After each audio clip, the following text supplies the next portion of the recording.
నేను కూడా నీలాగే బాధితురాల్ని. నాలాగా కొంతమందికి న్యాయం దొరకాలనే నేను క్యాంటీన్ మార్చ్ చేశాను. వాళ్ళు నోరు విప్పి మాట్లాడాలనే మేమందరం పోరాటం చేశాం. కానీ నాకంటూ ఒక సమస్య వచ్చినప్పుడు ఆదరించడానికి ఒక్కరు కూడా లేరు. అలాంటే నాకు న్యాయమే దొరకదా?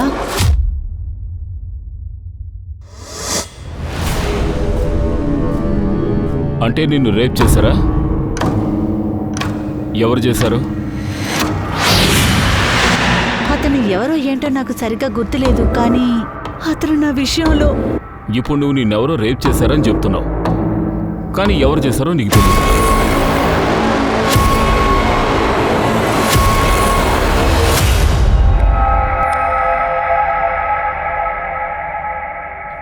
అందరికీ నమస్కారం. క్రైమ్ పెట్రోల్లోని ఈరోజు ఎపిసోడ్కి నేను మీ అనూప్ సోనీని మిమ్మల్ని ఆహ్వానిస్తున్నాను. ఈ సంఘటన ఒక అమ్మాయి జీవితంలో ఎప్పటికీ మరుపురాని ఓ సంఘటనగా మారిపోయింది. ఆ రోజు రాత్రి అనుక్షణము ఒక దారుణమైన పరిస్థితి. కానీ ఆ అమ్మాయికి తనని బలాత్కారం చేసింది ఎవరో తెలియడం లేదు. మొత్తానికి ఆరాధ్య ఎందుకు ఎప్పుడు ఈ స్థితికి గురైందో మనం తెలుసుకుందాం.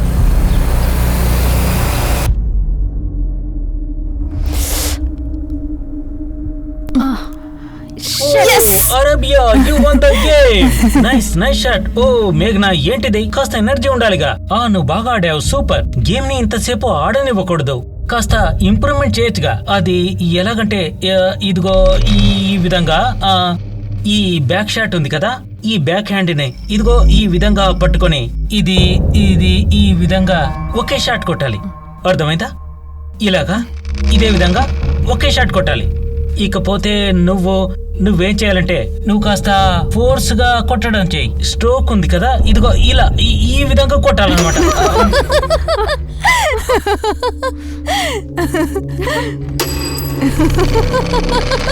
సరే, ఓకే, ఈ రోజు ప్రాక్టీస్ ఇప్పుడు ముగించేద్దాము. మిగతాదంతా రేపు చూసుకుందాం, సరేనా? సరేరా ఆరాధ్య, నైట్కి ఫన్ చేద్దాం. సరే, ఒక పని చేద్దాం. నేను నా ఓటమి, నువ్వు నీ గెలుపుని సెలబ్రేట్ చేసుకుందాం. అలాగా? ఎక్కువగా ఆట ఆడితే లివర్ జామ్ అయిపోతుంది, ఫిట్నెస్ లేకుండా పోతుంది. ఏ ఆరాధ్య,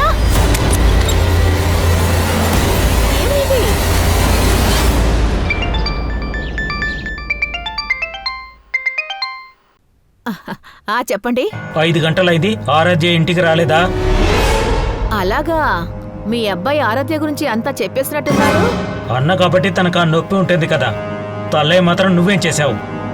క్లబ్లో మెంబర్ అయినప్పటి నుంచి తను ఇంటికి అసలు సరిగా రావట్లేదు. ఆ దేవుడు మనకి మంచి టాలెంట్ అయిన అమ్మాయినిచ్చాడు, దానికి మీరు సంతోషించాలి. ముందు ఇలా ఫాలో అవడం కాస్త ఆపండి. ఏం మాట్లాడుతున్నావు నువ్వు? లివర్ గురించి ఆలోచించడం ముఖ్యమే, కానీ మనసును కూడా ఉత్సాహపరచుకోవాలి కదా. క్లైమేట్ చూడు ఎంత బాగుందో. ఇదిగో చాలు, నేను తూగాలనుకోవటం లేదు, నేను ఇంటికి వెళ్ళాలి. హలో, మేము మాత్రం శ్మశానానికి వెళ్తావా ఏంటి? వర్షం వస్తుంది, బియర్ ఉంది, ఇంక మించి ఏం కావాలి? బాగా ఎంజాయ్ చేయి, భలే బాగుంటుంది. బాగా ఎంజాయ్ చేయాలంటే నేను కంట్రోల్లో ఉంటేనే కదా అవుతుంది. కంట్రోలా? నేనున్నాను కదా, నేను కంట్రోల్ చేస్తాను. ఇక్కడికి రా. నువ్వు సూపర్ హీరో కాలేవు. కావాలంటే టెర్రస్ పై నుంచి కిందికి దూకో ఏంటి. రిలాక్స్ గా ఉండు. ఈ రిస్కీ ఆటలంతా ఆపేయి and have some fun. Come on. రేయ్, ఏ హలో, ఏంటి తననే అలా చూస్తుండిపోయా? ఏంటి తన నీకు తెలుసా? ఎంతవరకు తెలీదు, కానీ ఇప్పుడు అబ్బాయిని తెలుసుకోవాలనుకుంటున్నా. బాయ్ ఫ్రెండ్ ముందే తనతో ఫ్లర్ట్ చేస్తున్నావా? నన్ను తాగమని బ్లాక్మెయిల్ చేసావు కదా, రేపు నువ్వు దూకేస్తానని బ్లాక్మెయిల్ చేస్తే నీతో ఉండడం రిస్క్ ఎక్కువ. బాయ్. ఎలాంటి రిస్క్ లేదు నాన్న, ఎందుకు ఊరికే భయపడతారు? మిగతా అమ్మాయిలు కూడా వర్క్ కి వెళ్తున్నారు కదా. హోటల్లో వెయిటర్ పని చేస్తున్నావు, పైగా ఏదో ఇదిగా మాట్లాడుతున్నావు. డైలీ రాత్రి 11 గంటలకి ఇంటికి వస్తున్నాను. ఇలా చూడు, ఇంకా పైన ఇలా చేయకూడదు. నాన్న, మీరేమి నా చదువు కోసం డబ్బునే ఖర్చు పెట్టలేదు. ఇప్పుడు నా చదువు కోసం నేను పార్ట్ టైం జాబ్ కూడా వెళ్ళకూడదా? నువ్వు చెప్పేది చూస్తుంటే నేను ఎప్పుడు చదివించినట్లు చెప్తున్నావు. ఎన్నాళ్ళు చదివించాను కదా. నువ్వు ఇక పైన చదవద్దు, జాబ్కి వెళ్ళదు, ఇంట్లోనే ఉండు నువ్వు.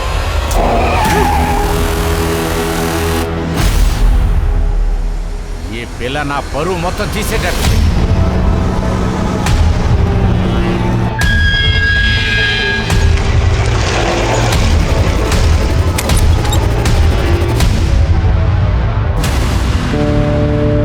హలో నాన్న, ఆరాధ్య ఇంట్లోనే ఉంది. రాత్రి ఆటోలో మీరు తనకి క్లాస్ స్పీకర్ కదా, మళ్ళీ అలాగే తిట్టండి. అప్పుడే తను దారికొస్తుంది.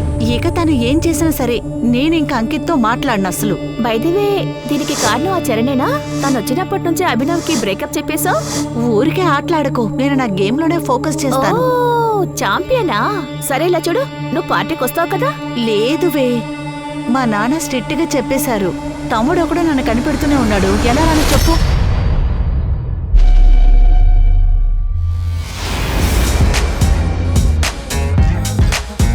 అవును, అదే హైలైట్. ఒక్క నిమిషం. ఓరి బాబు, ఏంటి విషయం? బైదవే నువ్వు ఆరాధ్యవేనా? తను ఈ రోజు పార్టీకి రానని చెప్పాడు కదా. అమ్మనే పంపించింది. మీ అమ్మగారు అసలు ఎలా ఒప్పుకున్నారు? అలర్ట్ కోసమా లేక పార్టీ కోసమా? నీ డ్రెస్ ఒకసారి చూడు. ఏమైంది? ఇందులాంటి ప్రాబ్లం? ఆరాధ్య, నువ్వు చాలా అందంగా ఉన్నావు. నేనేమంటున్నానంటే నీ నుండి నాకు ఆరాధ్య. సారీ. సంధ్య, లేదు ఆరాధ్య, సండే మీట్ అయ్యాం కదూ. కరెక్టేనా? రైట్. నీ సెన్స్ ఆఫ్ హ్యూమర్ చాలా బాగుంది. అన్నట్టు ఏం జరుగుతుంది? దొంగ పోలీస్ ఆట ఆడుతున్నావా ఏంటి? అది అభినవ్ నా బాయ్ ఫ్రెండ్ కాదు, జస్ట్ ఫ్రెండ్ అంతే. ఓకే.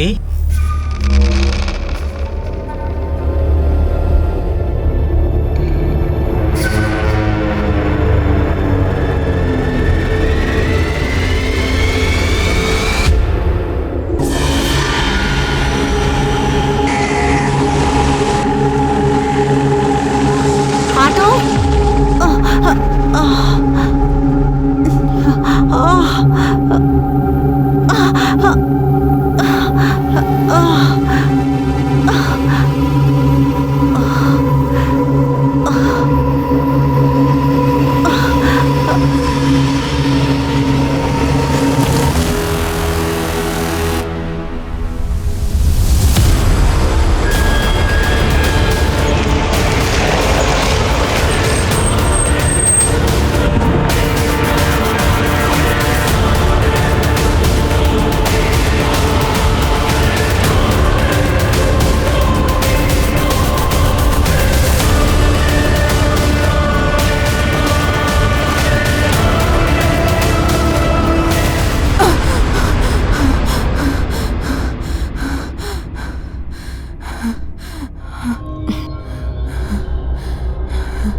ఏమైందమ్మా? నిన్నట్నుంచి చాలా సైలెంట్గా ఉన్నావు. అమ్మా, అది నాకు ఆరోగ్యం బాలేదమ్మా.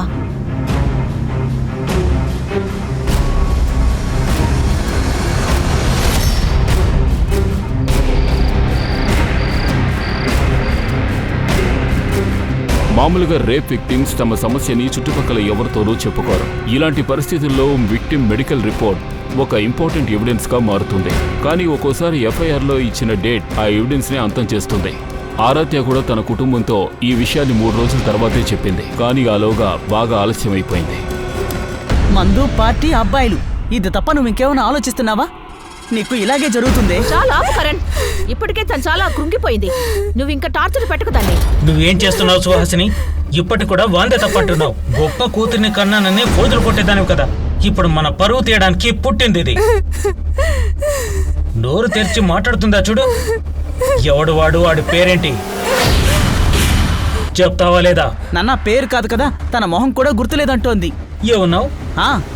మత్తులో పడుంది. నా అనుమానం ఏంటంటే తను మందుతో పాటు డ్రగ్స్ కూడా తీసుకుంటుందని. డ్రగ్స్ అంతా నేను తీసుకోలేదు. పార్టీ వల్ల కాస్త బీర్ తీసుకున్నాను. ఇష్టం వచ్చినట్టు ఇచ్చేస్తావు, పగులుతుంది. అవును నాన్న, నేను తప్పు చేశాను, ఒప్పుకుంటున్నాను. కానీ దానికి అర్థం అది కాదు. నన్ను ఎవరూ రేప్ చేయలేరు. ముందుగా నేను ఎందుకు చెప్తున్నానంటే తప్పంతా నాదని మీరు చెప్తారు. కానీ ఎవడైతే ఈ తప్పు చేశాడో వాడి గురించి ఎవరూ మాట్లాడటం లేదు. అది అడగాలంటే ఎవరో ఏంటో తెలియాలి కదా. వాడు ఎవడైనా సరే పోలీసులు వెతికి కనిపెడతారు. అవును, నువ్వు పెద్ద మినిస్టర్ కూతురువి. నువ్వు చెప్పంగానే అందరూ ఒప్పుకుంటారు. ఏమని చెప్పి అగురిస్తావు? వాడి పేరు తెలీదు, ఊరు తెలీదు, ఎవరో కూడా తెలీదు. నోరు మూసుకొని ఇంట్లో పన్నెండు నువ్వు బయటికి వెళ్ళకుంటే అంతే చాలు.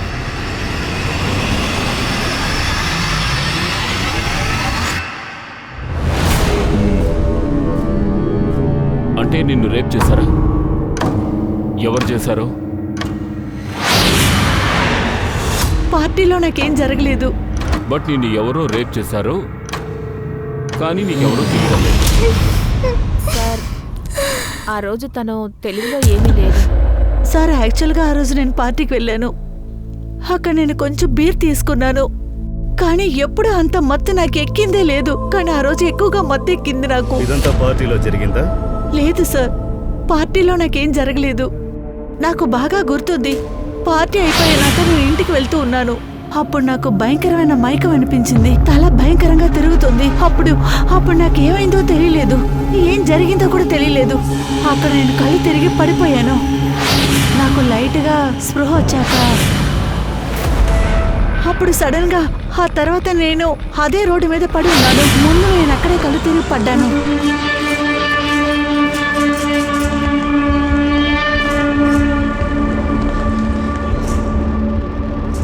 అప్పుడే నేను రియలైజ్ చేశాను, నాకు భయంకరమైన కడుపు నొప్పి.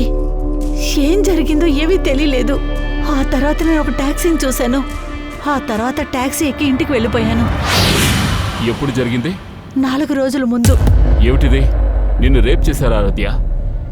నువ్వు 4 రోజుల తర్వాత వచ్చి కంప్లైంట్ ఇస్తున్నావా? సార్ ఆ టైంలో నాకే అర్థం కాలేదు. మీ దగ్గరకు వచ్చి ఎలా చెప్పాలి నువ్వు చెప్పండి. బాగా కన్ఫ్యూజ్డ్గా ఉన్నావు. ఒకవేళ నీకు స్పృహ రావడానికి, స్పృహ కోల్పోవడానికి ఉన్న మధ్య టైం గ్యాప్లో రేప్ జరుగుతుందా? ఒకవేళ అది కల కూడా కావచ్చుగా? లేదు సార్, ఇది నా కల కాదు. నిజంగా నన్ను రేప్ చేశారు, నమ్మండి. సరే, రేప్ జరిగిందని నేను ఒప్పుకుంటాను, కానీ ఇప్పుడు నువ్వు ఎవరి మీద కంప్లైంట్ ఇస్తావు చెప్పు.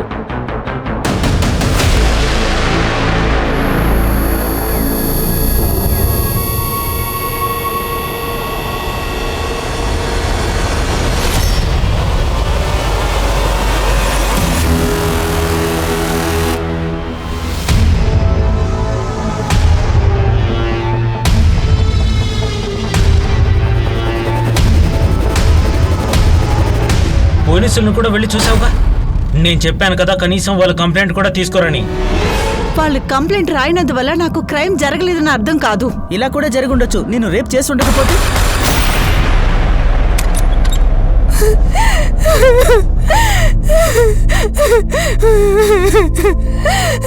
చాలు, ఇంక ఏడుస్తూ ఉండకు. నువ్వు అలా ఏడుస్తూ ఉండకమ్మా, నా మాట విను. నీ పోరాటంలో నేను కూడా నీ పక్కనే ఉంటాను. ఇలా చూడమ్మా, ఇలా చూడు. నువ్వు కాస్త ఆలోచించి చూడు. ఇంతకీ ఆ మనిషి ఎవరు? నువ్వు కాస్త జాగ్రత్తగా ఆలోచించు. ఒకవేళ వాడి మొహం గుర్తుకు రావచ్చు కదా. నువ్వు ఒక్క విషయానైనా గుర్తు తెచ్చుకో. నువ్వు ఆ రోజు రోడ్లో నుంచి ఆ రూమ్ కి ఎలా వెళ్ళావు చెప్పు. నీకు నువ్వుగా వెళ్ళావా, లేకపోతే ఎవరైనా నిన్ను అక్కడికి తీసుకువెళ్ళారా? ఓకే, సరే, బాయ్. రండి, కూర్చోండి. రామ్మా, కూర్చో. సార్, తనకి ఎప్పుడైతే ఇలా జరిగిందో అప్పటి నుంచి ఇలా షాక్లోనే ఉంది సార్. నాకు అర్థమవుతుంది. ఇలా చూడమ్మా, నువ్వు భయపడవలసిన అవసరం లేదు. అసలు నీకేం జరిగిందో అదంతా వివరంగా నాకు చెప్పు. నీళ్లు తాగమ్మా, రిలాక్స్గా చెప్పు, ఏం భయపడద్దు.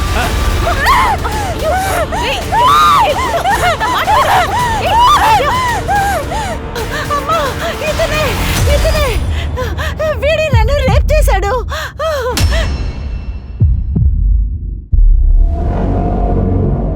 ఏంటి, ఏం చెప్తుంది మీ అమ్మాయి? సారీ సార్, తనేదో డిస్టర్బ్ లో ఉంది సార్. లేదమ్మా, సారీ సార్. లేదు. ఇతను నన్ను రేప్ చేశాడు. వాడు కూడా ఇదే పర్ఫ్యూమ్ వేసుకున్నాడు. ఇతను కూడా అదే వేసుకున్నాడు. పర్ఫ్యూమా? ఈ అమ్మాయి మెంటల్ కండిషన్ కరెక్ట్ గానే ఉంది కదా, ఏం చెప్తుంది? వీడి వల్ల నాకు పిచ్చి పట్టింది. నన్ను వదలండి, నన్ను వదలండి. ఆరాధ్య తనని రేప్ చేసిన వ్యక్తి మొహం కూడా తనకు సరిగ్గా గుర్తులేదంటోంది. ఆ వ్యక్తి ఎవరో తనకి తెలియదు అంటోంది. కానీ పెర్ఫ్యూమ్ స్మెల్ని బట్టి తను ఎస్పీ మీద కూడా నేరం ఆరోపిస్తోంది. అంటే ఇది ఆరాధ్య భ్రమ, లేక తను చెప్పిన దాంట్లో వాస్తవం ఉందా? ఈ సంఘటన మొత్తం పోలీస్ డిపార్ట్మెంట్ ని దిగ్భ్రాంతికి గురిచేసింది. ఎందుకంటే ఈ వార్త న్యూస్ ఛానల్స్ లో బ్రేకింగ్ న్యూస్ గాను, న్యూస్ పేపర్స్ లో హెడ్లైన్స్ గాను మారింది. ఈ కంప్లైంట్ వల్ల పోలీస్ డిపార్ట్మెంట్ కే పెద్ద చెడ్డ పేరు వచ్చేసింది. ఆ తర్వాత ఎస్ఎస్పీ అజిత్ సింగ్ తనే స్వయంగా పదవికి రాజీనామా చేశారు. అంతేకాదు, తనకు విరుద్ధంగా ఎంక్వైరీ చేయడానికి కూడా అంగీకరించారు. నా 30 ఏళ్ల సర్వీసులో నేను 30 కేసుల్ని సాల్వ్ చేశాను. రేపు నాకేమనిపిస్తుందంటే ఈ కేసులో ఫుల్ ఎంక్వైరీ తన మెంటల్ కండిషన్ సరిలేదు. ఈ అమ్మాయి మెంటల్ కండిషన్ పెట్టి చూస్తే ఒకటి ఎవరో చెప్తే తను ఇలా చెయ్యాలి. నా ఇమేజ్ని డ్యామేజ్ చేయడానికి చేస్తుంది. సార్ ఈ అజిత్ సింగ్ పెద్ద ఆఫీసర్ సార్. ఈ అజిత్ సింగ్ నీకెలా తెలుసు? నేను 5 ఏళ్ల క్రితం అజిత్ సార్తో పనిచేశాను. నేను అక్కడే తన్ని కలుసుకున్నాను. ముఖ్యంగా సార్, అతను సెక్స్ రాకెట్ గుట్టు బట్టబయలు చేశారు. కానీ ఇప్పుడేమో తనే రేప్ కేసులో ఇరుక్కున్నారు. ఆ రోజు నీకు ఎవరి మొహమో గుర్తులేదని చెప్పావు. కానీ ఈ రోజు నువ్వు అజిత్ గారి పెర్ఫ్యూమ్ స్మెల్ రేపిస్తో మ్యాచ్ అవుతోంది అంటున్నావు. కానీ ఒకే రకం పెర్ఫ్యూమ్ని ఎందరో యూజ్ చేస్తూ ఉంటారు. కాబట్టి డెఫినెట్గా నీ మెంటల్ కండిషన్ గురించి కూడా ఎంతోమంది ప్రశ్నిస్తారుగా.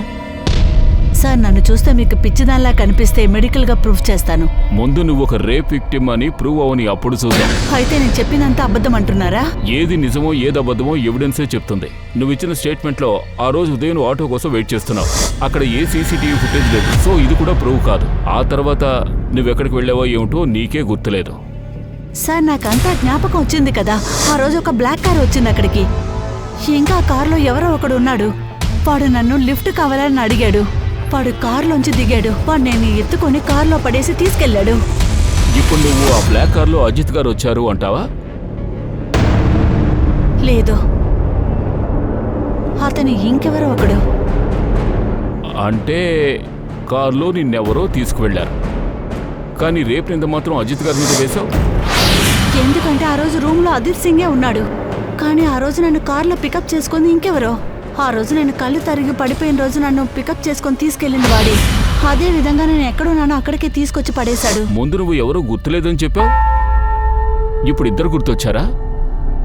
నిన్ను రేప్ చేసింది ఒకరా లేకపోతే ఇద్దరా? ఒక్కడే. ఆ ఒకే ఒకడు అజిత్ సింగే. ఆ రోజు అతను ఆ రూమ్లోనే ఉన్నాడు. ఏ రూమ్, ఏ హోటల్, ఏ లాడ్జ్? అది నాకు సరిగ్గా తెలియలేదు. ఆ రోజు నువ్వే కదా చెప్పావు నువ్వు బీర్ తాగేస్తున్నావు. ఎన్ని బీర్లు తాగావు నువ్వు? పూర్తిగా స్పృహ కోల్పోయావు. అనేకంగా 2.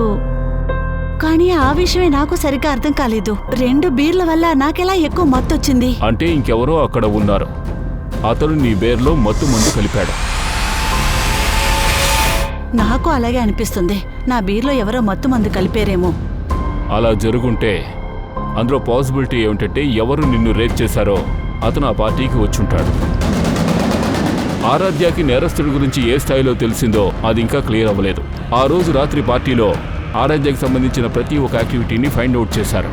తను ఆ రోజు ఏ ఆటోలో వెళ్ళింది, ఏ ట్యాక్సీ ద్వారా తను మరుసటి రోజు తన ఇంటికి వెళ్ళిందో, ఈ మధ్యలో ఆ నల్ల కారు ఎవరిదో, అంటే అదే తనకి లిఫ్ట్ ఇచ్చింది. ఆ రూమ్ ఎక్కడుంది, అక్కడే తన్ని రేప్ చేశారు. ఆ రోజు రాత్రి నేను పార్టీలోనే ఉన్నాను. నేను బయలుదేరేటప్పుడు ఆరాధ్య అక్కడే ఉంది సార్. ఫ్రెండ్స్తో కలిసి బాగా తాగుతోంది సార్. ఆ తర్వాత ఏం జరిగిందో మాత్రం నాకు తెలియదు సార్. సార్, ఆరాధ్య పార్టీ కూడా రానని చెప్పేసింది. యాక్చువల్లీ ఆరాధ్య వాళ్ళ నాన్న చాలా స్ట్రిక్ట్ గా ఉంటారు. తనని ఎక్కడికి పంపించరు. కానీ వాళ్ళ అమ్మ మాత్రం చాలా సపోర్ట్ గా ఉంటారు. ఆ తర్వాత వాళ్ళ అమ్మగారు అలౌ చేశారు. ఆ రాధా పార్టీ పూర్తయ్యాక వెళ్ళిందా లేకపోతే ముందే వెళ్ళిందా? సార్, తను ముందే వెళ్ళిపోయింది. కానీ సార్, తన వెనుక అభినవ్ వెళ్ళడం నేను చూశాను. ఈ అభినవ్ ఎవరు? సార్, అదేంటంటే అభినవ్ ఆరాధ్యకి బాయ్ ఫ్రెండ్ సార్. అవును సార్, తను నాతో బ్రేకప్ చేసుకుంది. కానీ సార్, తను నా మీద కొన్ని రిటాలిగేషన్ కూడా చేసింది. నువ్వు తన వెనకాలే వెళ్ళావు కదా, తన వెనకాల ఇంకెవరైనా వెళ్ళడం చూసావా? సార్, నేను తన వెనకాల వెళ్ళింది నిజమే. నేను తనతో మాట్లాడదాం అనుకుంటే నా ఫ్రెండ్స్ నన్ను అడ్డుకున్నారు. కావాలంటే వాళ్ళని అడిగి చూడండి. ఆ తర్వాత నేను ఆరాధ్యాన్ని మీట్ అవ్వలేకపోయాను. సార్, తను పార్టీలో కరణ్తోనే ఉంది. కరణా? ఆ రోజు రాత్రి నేను 2వ సారి ఆరాధ్యం చూశాను. తన బాయ్ ఫ్రెండ్ అని కాదని నాతో చాలాసేపు మాట్లాడింది సార్. అదంతా చూసి ఆ అబ్బాయి చాలా కోపంగా ఉన్నాడు. కానీ నేను చాలా క్లియర్గా చెప్పాను సార్, నేను ఇంకో అమ్మాయిని లవ్ చేస్తున్నాను. సరే, నువ్వు వెళ్ళొచ్చు. Thank you sir.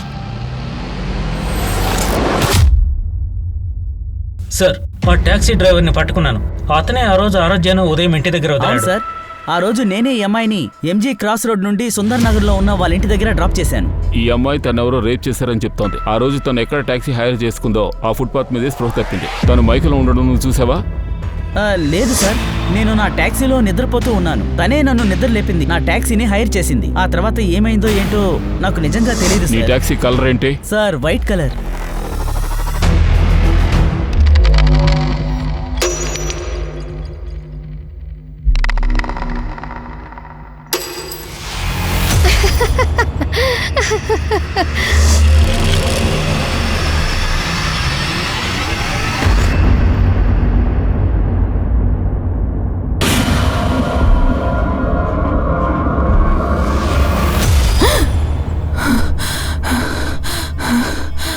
నాకు గుర్తొచ్చింది మమ్మీ.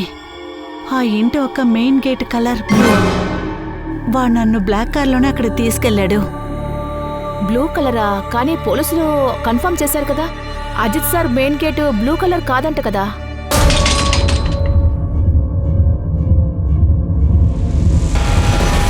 కానీ వాడే నన్ను రేప్ చేశాడమ్మా. ఏ ఇల్లు గేట్ బ్లూనో అజిత్ సింగ్ అక్కడే ఉన్నాడమ్మా. సరే అమ్మా, ఓకే. నువ్వు అది కూడా కాస్త ఆలోచించుకుని నాకు చెప్పు. బ్లాక్ కలర్ కార్లో వచ్చింది ఎవరు?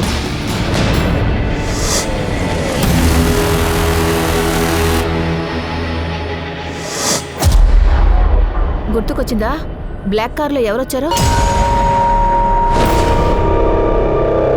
ఆరాధ్య, అజిత్ గారే నిన్ను రేప్ చేశారన్న విషయం నువ్వు ఎప్పటికీ ప్రూవ్ చేయలేదు. ఇప్పుడు మీరు ఏమంతా చేస్తున్నారో అదంతా అతనే చేయిస్తున్నాడు. ఇప్పుడు నేనేం చేయాలో ఏం చేయకూడదో నువ్వు నాకు చెప్తున్నావా? సార్ కోపడకండి సార్, తను చాలా చిన్నపిల్ల సార్. ఏం మాట్లాడింది? తను చాలా దారుణమైంది. టేబుల్ టెన్నిస్ కాంపిటీషన్ కోసం ఆరాధ్య రికమెండేషన్ని అంగీకరించి నువ్వే అజిత్ గారిని కలవడానికి వెళ్ళావా? ఎందుకంటే ఆయన నీ ఫ్రెండ్కి తెలిసిన వారు. ఇలా చూడండి సుహాసిని గారు, నేను ఇంతవరకు అటువంటి రికమెండేషన్ చేయలేదు. క్లబ్లో ఫ్రీ ట్రైనింగ్ కోసం నేను రికమెండేషన్ చేశాను. కానీ తను ఆ కాంపిటీషన్లో సెలెక్ట్ అవుతుందా లేదా అని గేమ్ డిసైడ్ చేస్తుందని నేను కాదు. అనుకున్నది జరగలేదని అవమానించడం మొదలు పెట్టావా? మీరేమంటున్నారు? ఆ రోజు రాత్రి మీ అమ్మాయిని పార్టీకి పంపడానికి ఇష్టపడలేదుగా? అవును సార్, కానీ నీ భార్య ఆ రోజు పంపించింది బలవంతం చేసి. ఎందుకంటే ఆ రోజు పంపలేదంటే ఈ ఆట ఆడడం కుదరదుగా. ఆట? సార్ నా కూతురు జీవితంతోనే ఆటలాడుకున్నారు సార్. ఆ విషయం మీకు అర్థమవుతోందా? ఆ బ్లాక్ కార్లో ఎవరొచ్చారు అని, ఆ వ్యక్తి పేరు, అలాగే తను ఎవరు తీసుకువెళ్లారని? కరణ్ సింగ్, అజిత్ సింగ్ వాళ్ళ అబ్బాయి. నీకు లిఫ్ట్ ఇవ్వాలా? ఇప్పుడు నువ్వు చేసిన తప్పుని కరెక్ట్ చేసుకోవడం కోసం ఇప్పుడు అజిత్ గారి అబ్బాయిని కూడా ఇరికించాలని చూస్తున్నావు. నువ్వు చెప్పే కథలు ఎవరూ వినరు. అయితే నా రేపు మీకు కథలా అనిపిస్తుందా? నీ దగ్గర చాలా కథలున్నాయి. మెడికలీ ప్రూవ్ అయింది. నిజానికి నీకు ఏ రేపు జరగలేదు. మొదటి నుంచే నువ్వు సెక్షువల్గా యాక్టివ్ కదా. అసలు మీరు ఏమంటున్నారు? మీరు చెప్పేదేమైనా న్యాయంగా ఉందా? నీ కూతుర్ని అడిగి చూడు. తన ఎక్స్ బాయ్ ఫ్రెండ్ అభినవ్తో రిలేషన్షిప్ ఉందో లేదో అడిగి చూడు. నువ్వే నిజం చెప్పు. అవును, అభినవ్తో నాకు రిలేషన్షిప్ ఉంది. మార్చ్ 19వ తారీఖున నన్ను రేప్ చేసింది ఆ అజిత్ సింగే. ఆయన టైంలో ఇండోర్లోనే లేరు. ఆ అమ్మాయి రేపు జరిగిన చోట నేను అస్సలు. నేను దాదాపుగా 300 కిలోమీటర్ల దూరంలో భోపాల్లో ఉన్న మెజారంలో ఉన్నాను. ఒక పెళ్లికి నేను వెళ్ళాను, నా మేనకోడలి పెళ్లికి. ఇది నేను పెళ్లిలో తీసుకున్న కూడా ఇందులో కరెక్ట్గా తెలుస్తుంది, చూడండి.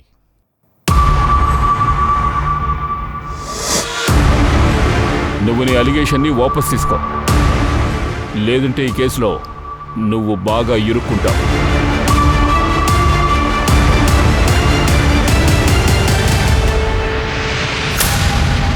నిన్నటి నుంచి ఎక్కడ కనపడలేదు.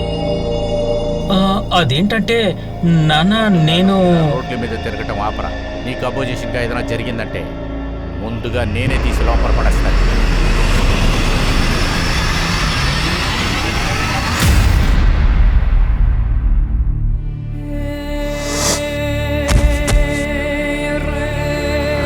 తను ఓవర్గా రియాక్ట్ అవుతుంది. అనవసరంగా నువ్వు ఆరాధ్య!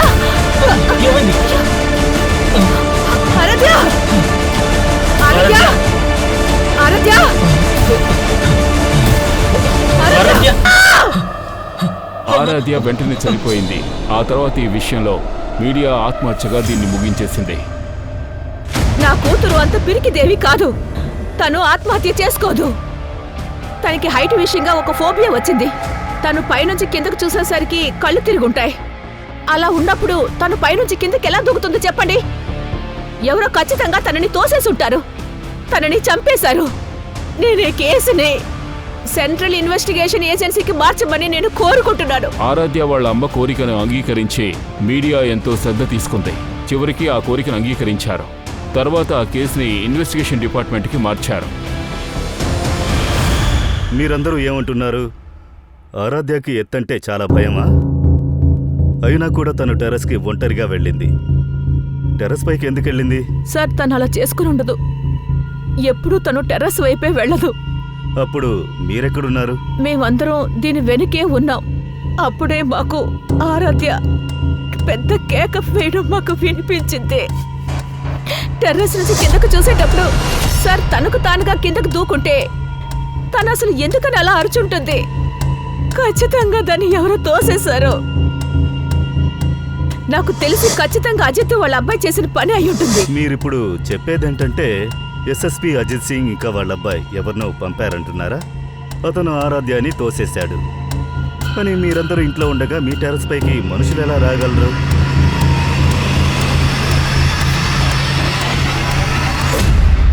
సార్ పోయినసారి బాడీ అక్కడే దొరికింది. ఒకవేళ బలమైన వ్యక్తులు ఎవరైనా టెర్రస్ మీదకి వచ్చుంటే పక్కింటి వాళ్ళు చూసుంటారు. ఎందుకంటే ఇక్కడికి రావాలంటే మెట్లు ఇంటి లోపలున్నాయి. చుట్టుపక్కల ఉన్న టెర్రస్ల మీద సీసీటీవీ కెమెరాలు లేవు. ఇలారా, చుట్టుపక్కల విచారించు.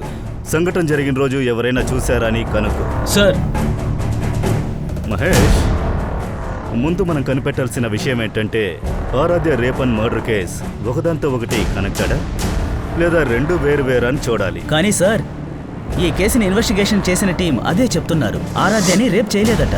మెడికల్ టీంలో కూడా అది కన్ఫర్మ్ కాలేదు. మెడికల్ రిపోర్ట్స్ ఎప్పుడు కన్ఫర్మ్ అవుతాయంటే రేప్ జరిగిన వెంటనే ఆరాధ్యాని మెడికల్ చేసి ఉండాలి. వాళ్ళు రిపోర్ట్ 4-5 రోజుల తర్వాతే కదా ఇచ్చారు. సార్, ఆరాధ్య నాకు 2-3 రోజుల వరకు ఏమీ చెప్పలేదు. 4 రోజుల వరకు ఆరాధ్యకు రేపిస్ట్ మొహం గుర్తులేదు. 7 రోజుల తర్వాత తను ఎస్ఎస్పి అజిత్ సింగ్ మీద అలిగేషన్ చేస్తోంది.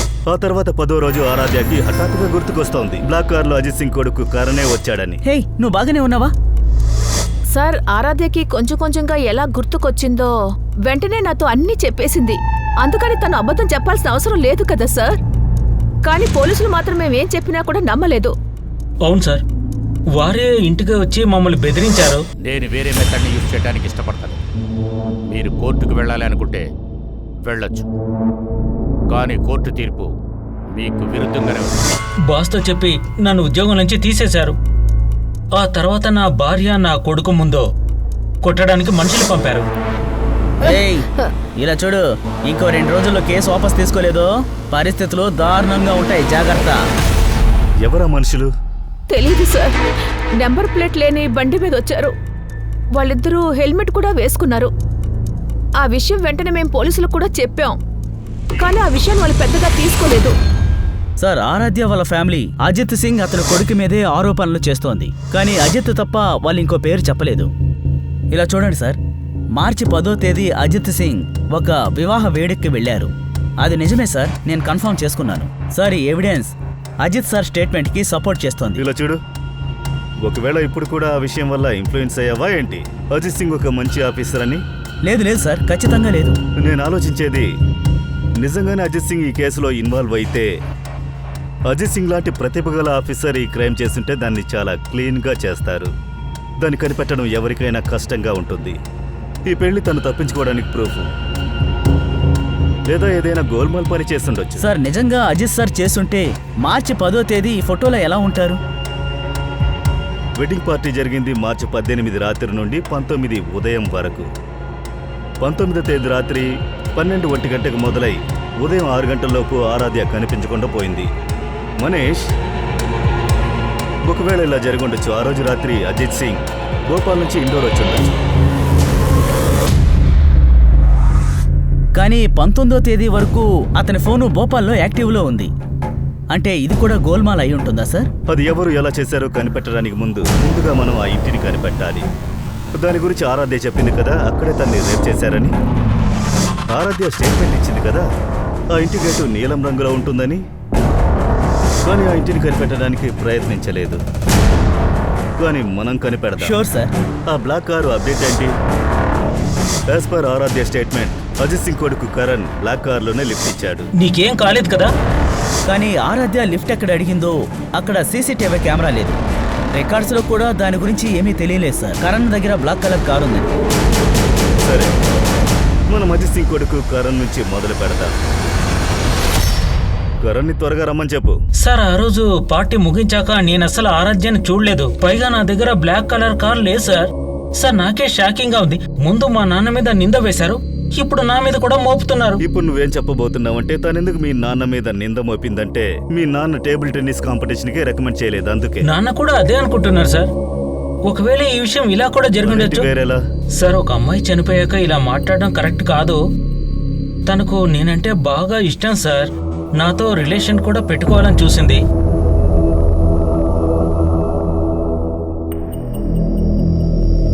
కానీ నీ స్టేట్మెంట్ లో నువ్వేం చెప్పావు? ఆరాధ్యాని 2 సార్లే చూశానన్నా. నేను తన్ని 2 సార్లే చూశాను సార్. కానీ చూసినప్పటి నుంచి నాకు సిగ్నల్ ఇచ్చేది. నువ్వు నీ గర్ల్ ఫ్రెండ్ విషయంలో అంత లాయలా?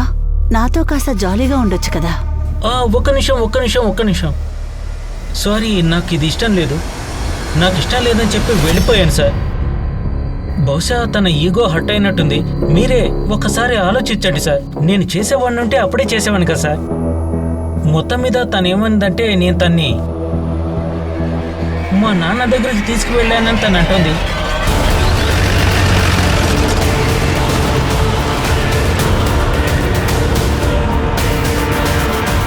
అజిత్ సింగ్ ఇంకా ఆయన కొడుకు కరణ్ సింగ్ ఈ కేసులో prime suspects.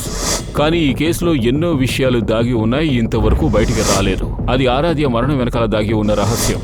Blue colour gate అది నిజంగా ఉంటే ఎక్కడ ఉంది? ఆ బ్లాక్ కలర్ కారుంది కాకపోతే ఇంకెవరిది? ఆ రోజు రాత్రి పార్టీకి ఎవరెవరు వెళ్లారో వాళ్ళందరినీ ఇన్వెస్టిగేషన్ డిపార్ట్మెంట్ వాళ్ళ స్టైల్లో ఎంక్వైరీ చేస్తోంది. ఆ టాక్సీ డ్రైవర్ను కూడా పోలీసులు మళ్లీ వెతికారు, ఎందుకంటే ఆ రోజు రాత్రి ఆరాధ్యను రేప్ చేశాక వాడే కనిపించాడు. అవును సార్, నేను ఒప్పుకుంటాను. ఆ టైంలో నేను ఎంజీ రోడ్ క్రాసింగ్ లోనే ఉన్నాను. కానీ నేను నా టాక్సీలో పడుకొని నిద్రపోతున్నాను. అమ్మాయి నా టాక్సీని హైర్ చేసుకోవడానికి వచ్చింది. అప్పుడు తన పరిస్థితి ఎలా ఉంది? తన పరిస్థితి ఏమీ బాగోలేదు సార్. చాలా భయపడుతూ కనిపించింది.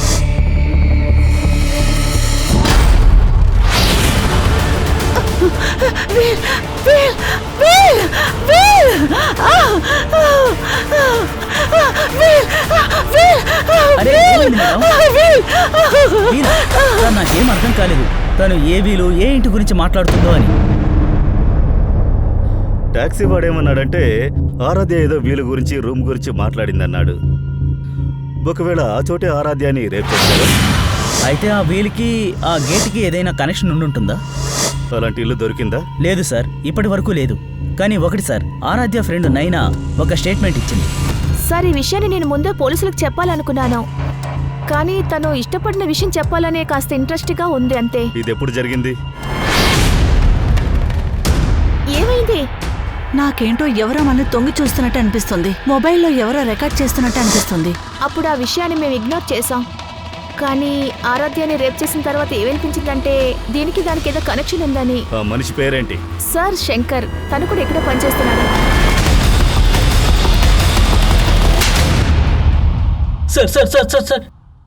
సార్, నేనేం తప్పు చేశాను సార్? శంకరే స్టేట్మెంట్ ఇచ్చాడ్రా. స్టేట్మెంట్? ఏ స్టేట్మెంట్ సార్? క్లీనింగ్ అనే పేరుతో నువ్వు శంకర్ని నిన్న లాకర్ రూమ్ దగ్గరకు పంపించావు. రాస్కర్, నువ్వు శంకర్కి డబ్బులిచ్చి ఆరాధ్యాన్ని వీడియో తీయమన్నావు కదా? సార్, ఇదంతా అబద్ధం సార్. ఏం వీడియో? తన అబద్ధం చెప్తున్నాడు సార్. ఆ వీడియోనేరా వాడు నీకు సెండ్ చేశాడు. వాడి మెసేజ్ హిస్టరీ అన్నీ తీశాను. నీ హిస్టరీని కూడా మేము చూసాం. ఇంతకు ముందు చాలా అమ్మాయిలు నీ గురించి కంప్లైంట్ ఇచ్చారు. సార్, నా మాట నమ్మండి సార్, నేనేమీ చేయలేదు సార్. ఆరాధ్యాన్ని నువ్వు తప్పుగా చూసావు కదా? అదేంటంటే నేను శంకర్కు డబ్బు ఇచ్చింది నిజమే, వీడియో రికార్డ్ తీశారు. కానీ ఆరాధ్య విషయంలో నేను ఎలాంటి తప్పు చేయలేదు సార్. వీడియోను ఉపయోగించే కదా ఆరాధ్యాన్ని నువ్వు బ్లాక్మెయిల్ చేస్తున్నావు. నువ్వే కదా తన్ని రేప్ చేసింది.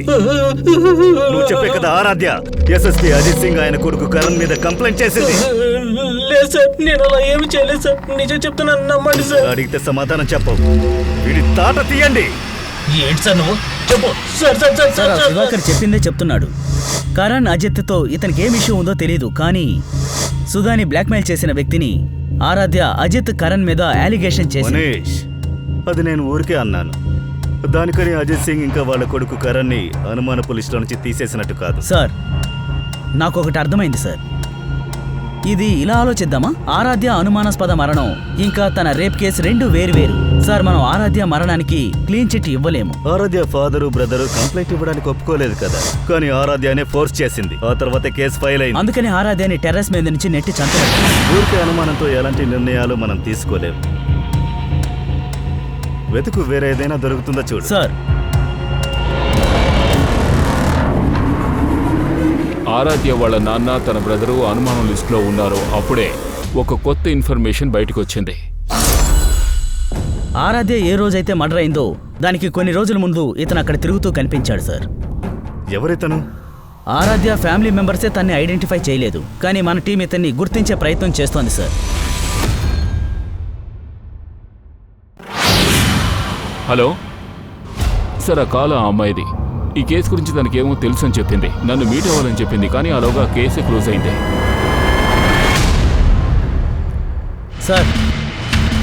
సార్ రాజేష్ మొరియా తన కూతురు నెంబర్ ఇచ్చాడు. ఆ నెంబర్ ఎవరో మంజు అనే అమ్మాయిది. కానీ కొన్ని రోజుల క్రితం మంజు రోడ్ యాక్సిడెంట్లో చనిపోయి. Yes sir. ఇందులో షాకింగ్ విషయం ఏంటంటే రాజేష్ ఏమంటున్నారంటే ఆ అమ్మాయి గురించి తనకి బాగా తెలుసంట. తను చేసిన ప్రెషర్ వల్లే ఆరాధ్య అజిత్ రేప్ కేసులో ఇరుక్కున్నారు. మరి ఈ విషయం ముందే ఇన్స్పెక్టర్కి తెలుసంటే ఆ విషయం మనకు చెప్పడానికి ఇంత టైం ఎందుకు తీసుకున్నాడు? Manju hid and run case Narendra Nagar స్టేషన్లో నమోదైంది. ఏ టెంపో వల్ల తనకి యాక్సిడెంట్ అయిందో ఆ టెంపో వ్యాన్ ని వాళ్ళు కనిపెట్టలేకపోయారు. సార్ వాళ్ళు ఏమంటున్నారంటే మంజు కావాలనే టెంపో ముందు పడిందని. అలా అని మంజు వాళ్ళ ఫాదరే స్టేట్మెంట్ ఇచ్చారు. మంజు చాలా సార్లు ఆత్మహత్య చేసుకునే ప్రయత్నం చేసిందని. మంజు ఫాదర్ని వెంటనే చూడాలి.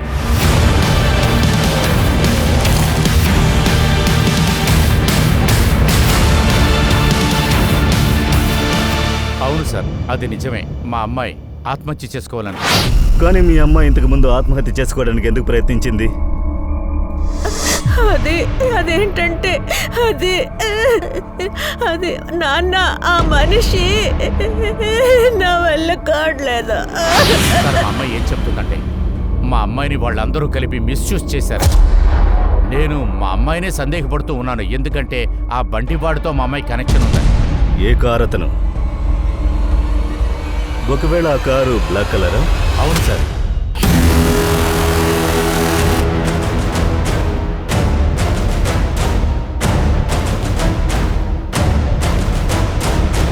అవును సార్, నేను ఆ కారుని ఫాలో అయ్యాను. అదే కారులోనే మా అమ్మాయి ఉంది. ఆ కారు ఒక ఫామ్ హౌస్లోకి వెళ్ళింది. నేను కూడా లోపలికి వెళ్ళాలనుకున్నాను సార్, కానీ వాచ్మెన్ నన్ను లోపలికి వెళ్ళలేదు. ఆ ఫామ్ హౌస్ ఎక్కడుంది? సార్, అది ఆరాం నగర్లో ఉంది సార్. ఏ ఇంటి గురించి నువ్వు చెప్తున్నావో?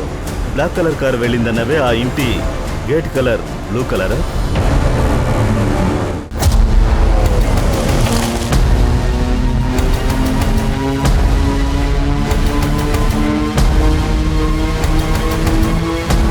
కలర్ని చేంజ్ చేశారు. ఎవరండి? అరే వీడిని జీపులో ఎవరు మీరు? ఎక్కించండి. నేనేం తప్పు చేశాను?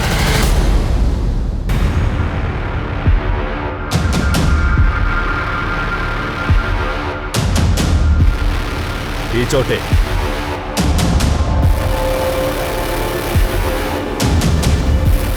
సార్ ఆ సమయంలో నాకేం అర్థం కాలేదు. ఏ వీరి గురించి ఏ ఇంటి గురించి మాట్లాడుతుందో తెలియదు.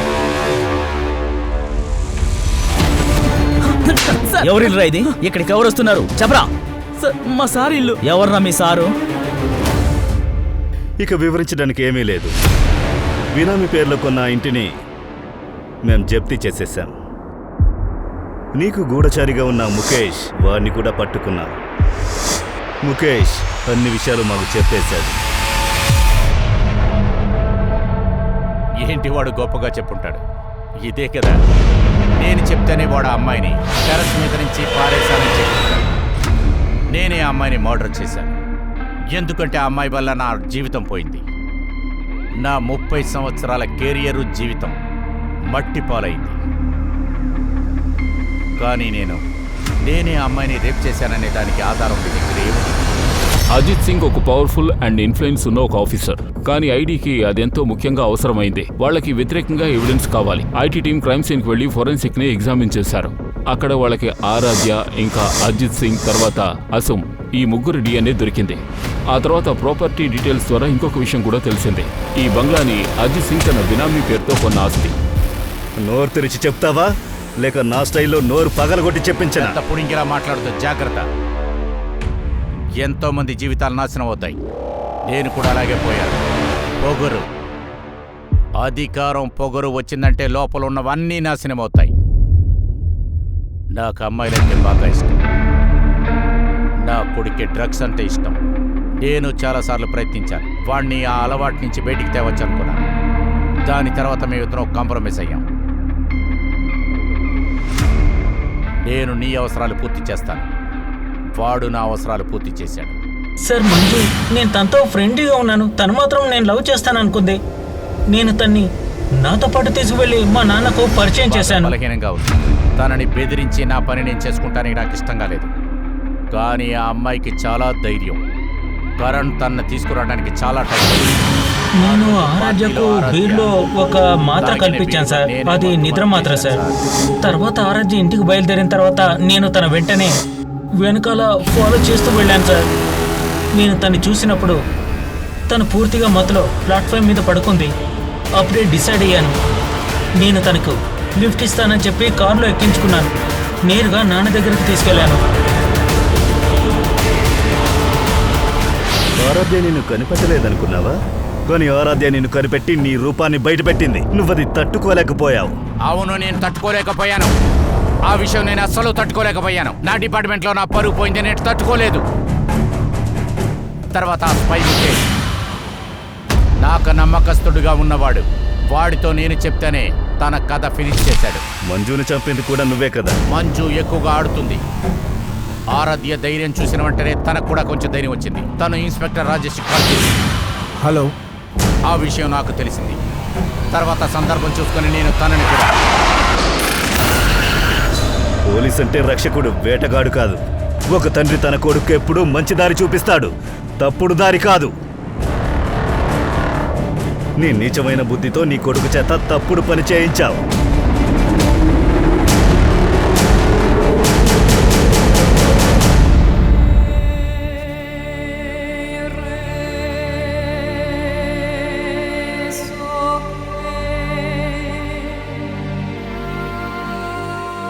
ఆరాధ్య ఇప్పుడు మన మధ్య ప్రాణాలతో లేదు.